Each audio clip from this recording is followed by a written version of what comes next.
আসসালামু আলাইকুম।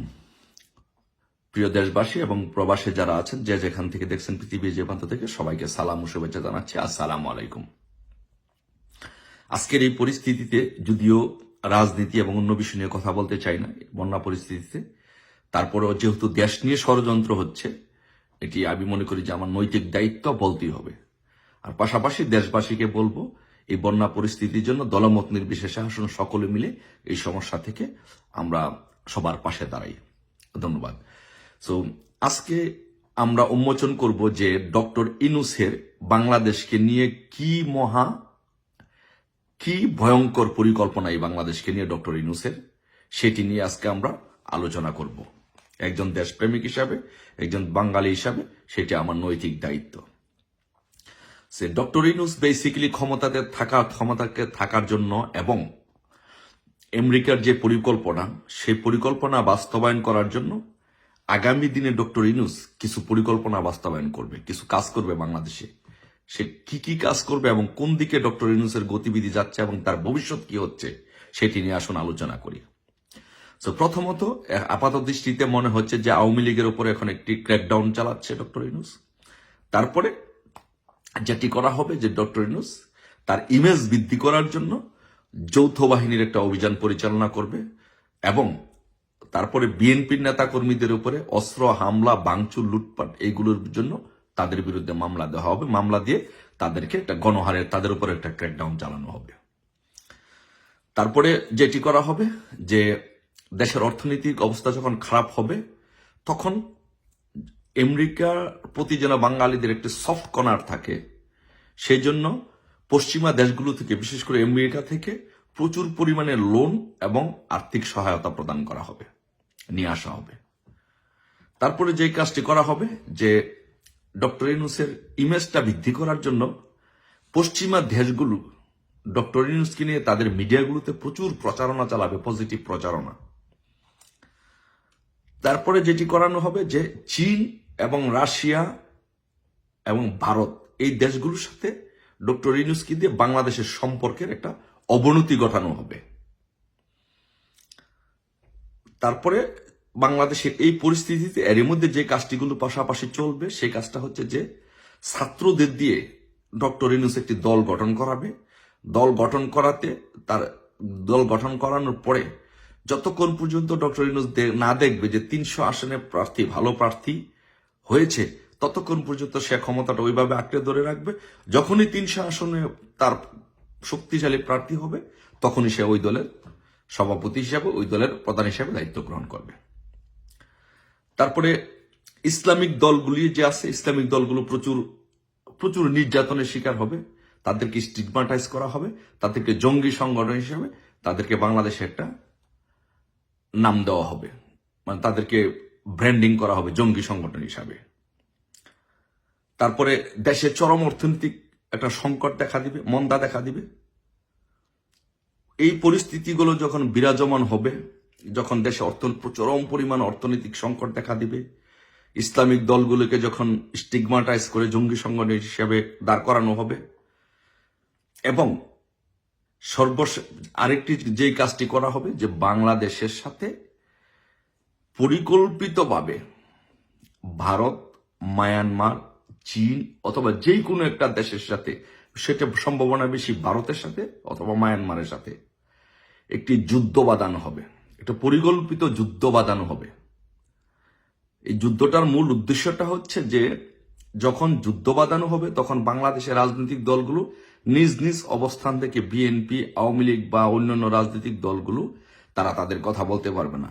কারণ যুদ্ধ পরিস্থিতিতে সমস্ত দেশ, সবগুলো দেশ একসাথে হয়ে যায়।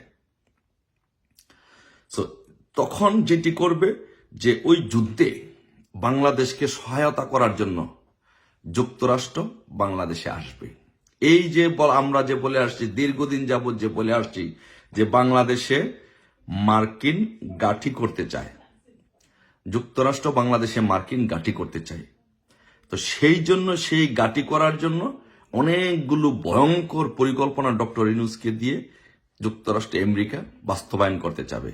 সেই বাস্তবায়নগুলোর মধ্যে ওয়ান অফ দ্য হবে যে ইসলামিক দলগুলোকে হয়তো টেরোরিস্ট, জঙ্গি অর্গানাইজেশন হিসাবে ব্র্যান্ডিং করা হতে পারে সারা বিশ্বে, ব্র্যান্ডিং করে তাদেরকে নিধন করার জন্য যুক্তরাষ্ট্র এখানে আসতে পারে, এটা মিলিটারি বেস করতে পারে, অথবা ভারত, মায়ানমার, চীন, যে কোনো একটা দেশের সাথে একটা যুদ্ধ পরিস্থিতি সৃষ্টি করতে পারে, যুদ্ধ পরিস্থিতি সৃষ্টি করে আমেরিকা এখানে সেটা মার্কিন ঘাঁটি করতে পারে। এই হবে পরিস্থিতি। সুজাগতা যে এই বাংলাদেশের আগামী বাংলাদেশ হবে দুর্ভোগের বাংলাদেশ, আগামীর বাংলাদেশ হবে কষ্টের বাংলাদেশ, আগামী বাংলাদেশ হবে সাফারিং বাংলাদেশ। সো আপনি জানেন না, আমি জানি না আগামীর বাংলাদেশের ভবিষ্যৎ কি। আমাদের যাদের পরিবারের সদস্যরা আছেন, আমরা সবাই চিন্তিত, যারা একটু বুঝি, রাজনৈতিক সচেতন, রাজনীতি নিয়ে চর্চা করি, আমাদের পরিবারগুলো কিভাবে থাকবে এই যুদ্ধ পরিস্থিতিতে, দেশের এই পরিস্থিতিতে আমাদের পরিবারগুলোর অবস্থা কি হবে আমরা কেউ জানি না। কারণ বাংলাদেশ নিয়ে যে ভয়ঙ্কর একটা পরিকল্পনা, একটা ছক আঁকা হয়েছে ডক্টর ইউনূসকে দিয়ে, সেই ছকটি মোরলেস আমেরিকা বাস্তবায়নের পথে। তো বাস্তবায়নের পথ হলে যদি যুদ্ধ বাঁধে, যদি ডক্টর ইউনূস সেই কাজটা করতে সক্ষম হয়, আমেরিকা যদি ডক্টর ইউনূসকে দিয়ে সেই কাজটি করতে সক্ষম হয়, যদি যুদ্ধ বাঁধায়, তাহলে কি হবে? আমার দেশের সেনাবাহিনী, আমার ভাইয়েরা ক্ষতিগ্রস্ত হবে, আমাদের দেশে অসংখ্য সেনাবাহিনী মারা যাবে, আমাদের সাধারণ জনগণ বলবে যে যুদ্ধ লাগছে, চলো ঝাঁপিয়ে পড়ি। আবেগ অনুভূতির কারণে সাধারণ জনগণের ক্ষতিগ্রস্ত হবে, ধন সম্পদের ক্ষতিগ্রস্ত হবে, মানুষ মারা যাবে, সিভিলিয়ান মারা যাবে। দেশের আমাদের সুজাগতা আমরা বলতে পারি যে দেশের অবস্থা ভালো নয়। এই আমেরিকা আমাদের বাংলাদেশকে নিয়ে যে ষড়যন্ত্র করেছিল, সে আমেরিকা যে তাদের এজেন্ট প্রতিনিধি বাংলাদেশে এস্টাবলিশ করার চেষ্টা করেছিল দীর্ঘদিন যাবৎ, সেই চেষ্টা তারা সফল হয়েছে। ডক্টর ইউনূস হচ্ছে তাদের পরিস্থিতি। এখন যে কোনো মুহূর্তে বাংলাদেশের সাথে যে কোনো একটি দেশের যুদ্ধ হতে পারে, সেটি ইন্ডিয়ার হইতে পারে, অস্বাভাবিক কিছু না। কারণ এই যে মনে করেন যে বন্যা হচ্ছে, এটা আগাম পূর্ব সতর্কতা দেওয়া হয়েছিল যে বাংলাদেশে বন্যা হতে পারে, কারণ ইন্ডিয়া নিজেরাই সাফার করছে। তো সেখানে ইন্ডিয়া যদি সাফার করতে বাংলাদেশে বন্যা হতে পারে, এটা অস্বাভাবিক কিছু না। এরকম এখন যদি বাংলাদেশ চায় আমেরিকাকে ব্লেম করে আমেরিকার বিরুদ্ধে যুদ্ধ করতে পারে, আমেরিকার বিরুদ্ধে অবস্থান নিতে পারে, ভারতের বিরুদ্ধে অবস্থান নিতে পারে। ভারতের বিরুদ্ধে অবস্থান নিলে একটা যুদ্ধ যদি হয়, তাহলে ক্ষতিগ্রস্ত হবে কে? তখনই তো আমেরিকা আসবে এখানে সাহায্য করতে। এই যে তার যে ব্রেন, তার যে বাস্তবায়ন করা আমেরিকার মার্কিন যুক্তরাষ্ট্রের যে একটা গাঠি করার যে বাংলাদেশের পরিকল্পনা, সেই পথ সুগম হয়ে গেল। সো তারপরে যেটি হবে যে সেটি হবে আলটিমেটলি বাঙালিরা বোকা না, ও বাংলাদেশিরা দেশকে অনেক ভালোবাসে, অনেক বুঝে। প্রথমে হঠাৎ করে হুজুকে পড়ে কিছু বুঝে না, বাট সবশেষে বুঝতে পারে যে আমাদের পায়ে আমরা নিজেরাই কুড়াল মেরেছি, আমাদের পায়ে আমরা নিজের পায়ে নিজেই কুড়াল মেরেছি। যেদিন শেখ হাসিনাকে আমরা এই দেশ থেকে জোরপূর্বক যেতে বাধ্য করেছি, সেদিনই আমাদের বাংলাদেশে নিয়ে ছিনিমিনি খেলা শুরু হয়ে গেছে। এখন সর্বশেষ যেটি হবে যে বাংলাদেশের জনগণ আলটিমেটলি সর্বশেষ পর্যায়ে এক হয়ে যাবে। আওয়ামী লীগ, বিএনপি সবাই জনগণ এক হয়ে যাবে যে ডক্টর ইউনূস আমেরিকার দালাল, ডক্টর ইউনূস আমাদের দেশকে ধ্বংস করে দিয়েছে। তখন ডক্টর ইউনূসের বিরুদ্ধে একটি গণ আন্দোলন হবে। গণ আন্দোলনের ফলে ডক্টর ইউনূস পরাজিত হবে, দেশ ছেড়ে পালাবে, অথবা জনগণের পিটুনিতে নিহত হতে পারে, দেশ ছেড়ে পালাবে, সে আমেরিকাতে চলে যাবে, আবার বাংলাদেশে সেই গণতান্ত্রিক রাষ্ট্র প্রতিষ্ঠিত হবে। কিন্তু সেটা কবে, কতদিন লাগবে, কত প্রাণ যাবে, দেশের অবস্থান কোথায় হবে, অর্থনীতি কত ক্ষতিগ্রস্ত হবে, আমাদের পরিবারগুলো কিভাবে থাকবে, সেই জন্য আমরা চিন্তিত, সেই জন্য আমরা অত্যন্ত মর্মাহত, দুঃখিত। তো প্রিয় দেশবাসী, আসুন যত তাড়াতাড়ি সম্ভব, কালকে যদি ইউনূসকে বিতাড়িত করতে পারেন, আপনার পরিবারকে রক্ষা করতে পারবেন, দেশকে রক্ষা করতে পারবেন।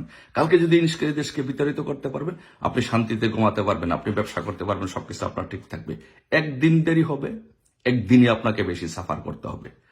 কথাটি মনে রাখবেন, ভালো থাকবেন। বাংলাদেশ, প্রিয় বাংলাদেশ, ভালো থেকো। জয় বাংলা, জয় বঙ্গবন্ধু।